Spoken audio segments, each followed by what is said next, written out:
Progressive rock legends Yes are back with an extensive UK and European tour in 2016, and they'll be performing 1971's Fragile and 1980's Drama albums in their entirety, the latter for the very first time, plus other seminal tracks including Owner of a Lonely Heart and Starship Trooper.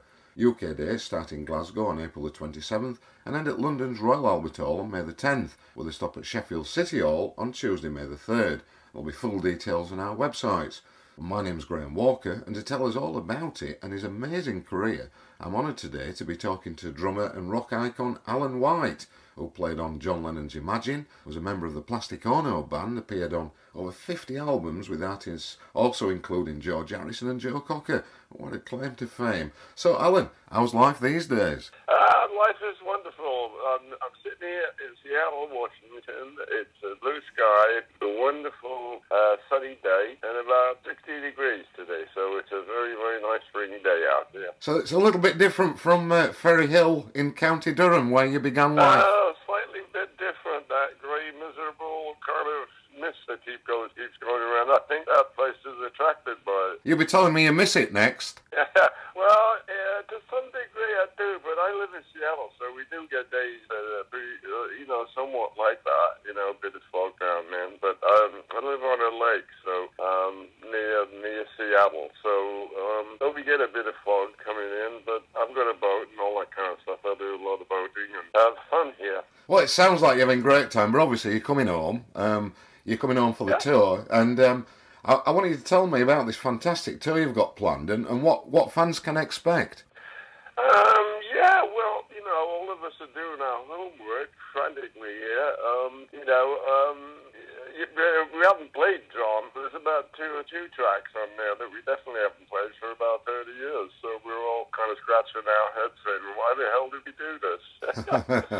But it's a very challenging piece of music to replay it 30 years later, I guess. But we'll get on top of it. Well, do you know what? I've got to remind everybody that Yes was formed back in 1968, almost 50 years ago. Yeah, the original band was 68. Yeah, and you've been there for just 44 years of it. Well, that was 1972, so in July it will be 44 years, which scares the hell out of me. Play with the same people for that long. Well, you were there for all the top-selling albums, including, I've got to say, the band's first number one, which was 1973's Tales from Topographic Oceans, and then you're on Relayer and Going for the One, Tomato, Drama, Union. You've done all that kind of stuff. I just wondered, looking at the tour, you've actually decided to play in its entirety 2 particular albums. No, the last 2 we did Fragile and another album, but and then we did another 2 where we did the whole of Close to the Edge and something else. So, in fact, about 3 or 4 tours ago, a few years ago, we did 3 albums in a row, and that was a pretty taxing stage set for all of us, but we got through it.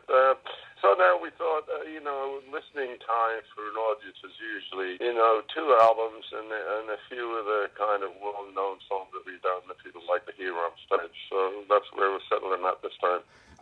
Obviously, the tour comes just months after the tragic death by leukemia of Yes co-founder Chris Squire, who was only 67.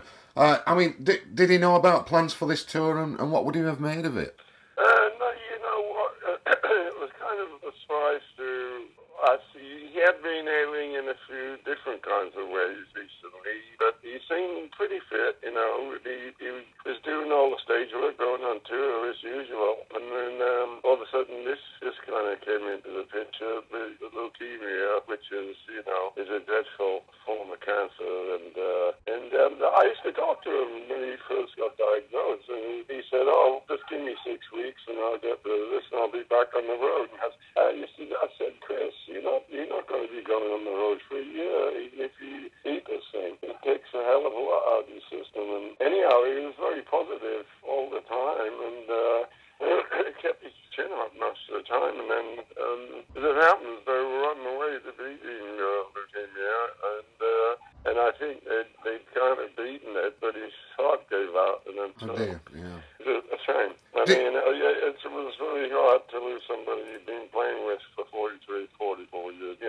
43 years we've been playing continually, and and it's a bit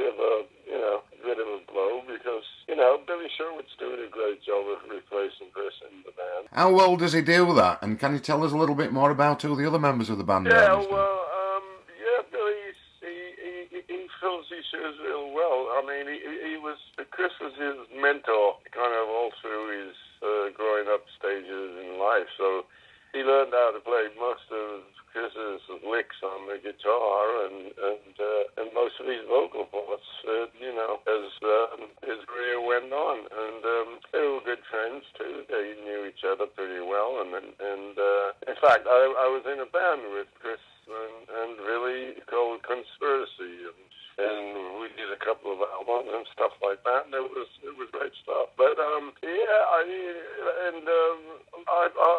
admit though, it's not the same. But at the same time, it's the band was playing damn good. Well, I've got to say, obviously, the other co-founder, of course, was John Anderson, and I know he's been in and out of Yes, but not been in it for about 12 years. And of course, Rick Wakeman, also a huge part of the band's history. Do you still talk to those guys? Could they ever be part of Yes again? On occasion, you know, he always calls me on my birthday, call him on his birthday, and that kind of stuff. And you know, John gets on with it. He's doing something with John LaPonte right now, I think. But you know, he does different you know, experiments all the time, John. Do you ever expect that him and Rick could become part of Yes again, or is that history for them now? Well, you know, Rick, I haven't seen him for an awful long time. I'd like to see him again, you know, because we used to get on real well in the band. And quite honestly, he's like a stand-up comedian all the time. You know, I wouldn't rule it out the picture, let's put it that way. But I think John doesn't want to do his long, arduous tours anymore. And if it was, it'd be a kind of cameo appearance at some bigger venues like London or the Albert Hall or Los Angeles or New York or something like that. Well, I'm sure you've whetted all the appetites of Yes fans now, Alan, by saying that. Now, as I mentioned earlier, you've worked with some of the huge names, and none bigger than Beatle, John Lennon, and of course George Harrison. But you were working with the Alan Price set in the 60s, and then in 1969, I told you got a call that changed your life. Up the Alan Price set now. Oh boy, yeah, I had a lot of fun. I learned a lot about the business. I traveled around England in a van playing with Alan Price, playing Simon Smith and the Amazing Dancing Bear. But tell me, Alan, tell me though, when you got that call in 1969 from John Lennon, you thought it was a prankster, didn't you? Can you tell us about that? Yeah, well, I had my own band. We lived in Wembley, London, and we were doing pretty well. We made money playing in London clubs and doing the odd gig up in, you know, around England. So we weren't making a band living, but we were pretty well most of the time. So we all lived in one house, and I was cooking a stew for everybody just to keep everybody alive for a while. And I got a call, and it was a Sunday morning, I believe. And I thought it was a friend of mine saying, "It's John Lennon. I saw you playing the other night. I wouldn't come and do a gig." And I said, "Get out of here." And I put the phone down on him. And then 10 minutes later, it rings again and said, no, this is John Lennon. I'm calling you from Apple. He said, I saw you playing. I wanted you to do a gig. Are you up for it? And I said, well, of course. And the next day, I jumped in a limo, went to the airport, and there I was in the VIP lounge at London Heathrow with John and Yoko and Klaus Fuhrman, and we all just sat there, and he said, okay, were you ready for this? And he said, you know, we'll rehearse on the plane. And he said, oh, I forgot to tell you, Eric Clapton was playing guitar, and then Eric Clapton walked out of the bathroom. So I was kind of thrown in the deep end, as it were, and then just got into it, and, you know. Amazing. Took the bull by the horns and heads down, see you after the show kind of thing. Well, he actually asked you to join him on the Plastic Ono band, didn't he, for the show that became the hit album, Live Peace in Toronto in 1969.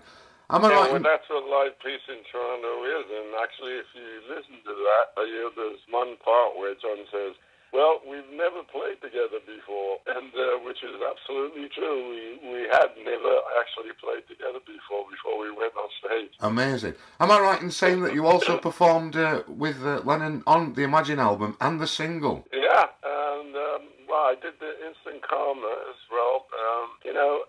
Yeah, I got a call for Instant Karma. He said, I wrote a song last night. I want to record it this afternoon, and I want to release it next week. And I went, oh, okay. So that's how quickly that song came about. And then, with Imagine, he just asked me to do the sessions, and I went there, and as it happened, I was in the studio, and I played out Imagine and Jealous Guy, and all of those tracks, really. There's only a couple of tracks I didn't play on. Amazing. And then George was hanging around at the same time, and he had me come and join him on, and I played on My Sweet Lord, and, at least about 2/3 of that album. Wow. What? Just reflecting on Imagine, I mean, it's obviously one of the greatest songs of all time. What do you remember about that recording, and what was it like being in the studio with Lennon? It was great.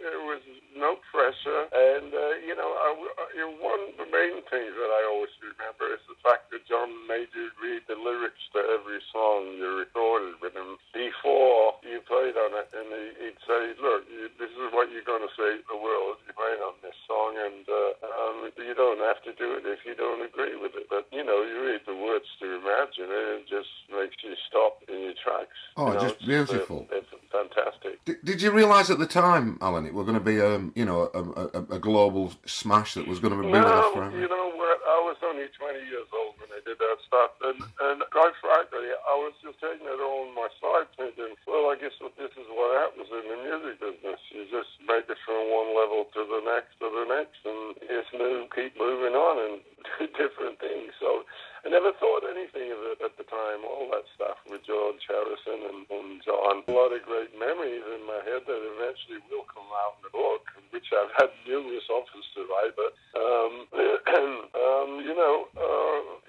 it's one of those things that it's all in my mind, a lot of it, But Yeah. I will tell the whole full story some days, but it's really hard. But only about 10 years later, I kind of look back at what have I done in my career, and I went, wow, did I really do that, So kind of interesting. Amazing. I mean, people like John Lennon and George Harrison, we all know the names. They're so famous. We feel like we know them. But you actually spent time with these people. What were they really like? Yeah, I spent quite a bit of time. I got to know John and George pretty well. In fact, John was kind of like, he was a bit older than I was, and I think he was 7, 8 years older than me, or something like 7 years older than me, something like that. And he kind of thought I was a young little drummer. That he kind of took me under his wing and kind of was like to have me around and just use me, and he enjoyed what I remember one of the quotes he used to say. He said, "Alan, whatever you do, and just keep doing it. It's perfect." Brilliant. And I just thought that's what I did. Well, you've kept on doing it, Alan, and if you don't mind me telling people, you're actually 66 years young these days. But like the Rolling Stones, they're going on forever. Have you any plans to hang up your drumsticks and retire, or are you going to go on? I don't think they'll let us musicians retire. A lot of people saying, when you retire, you got enough money and all this kind of stuff. And I'm going, they won't let me. And besides that fact, I don't think any of us would know what we would do if we weren't playing music. So it's just an ongoing career. Well, listen, it's been an absolute pleasure talking to you, Alan. Thank you ever so much for your time. I'm just going to remind everybody that the UK tours in April and May. All the dates will be on our website. Yeah, that good old hall. What's the name? The Montfort Hall, isn't it? No. It's the City Hall in Sheffield. City Hall in Sheffield. Yeah, I know we're going to visit some of those places again. I'm looking forward because they've got a lot of character. You must have a lot of special memories about Sheffield, but I guess you've played in many times. Sheffield I do because Cocker came from there. Absolutely. And I was always reminded of that when I was playing with Joe Cocker. He was such a lovely guy. Joe, he became a really, really good friend, and really a magic person. Also off the world. Yeah. But I'm looking forward to coming back there. There's some friends of mine from the Northeast. They like to come down to Sheffield to watch the band. Alan, thank you for talking to us. It's an absolute pleasure, and I'm looking forward to coming to Sheffield. Thanks a lot. Thanks, man. Take care. Bye-bye. All right. Ta-da now.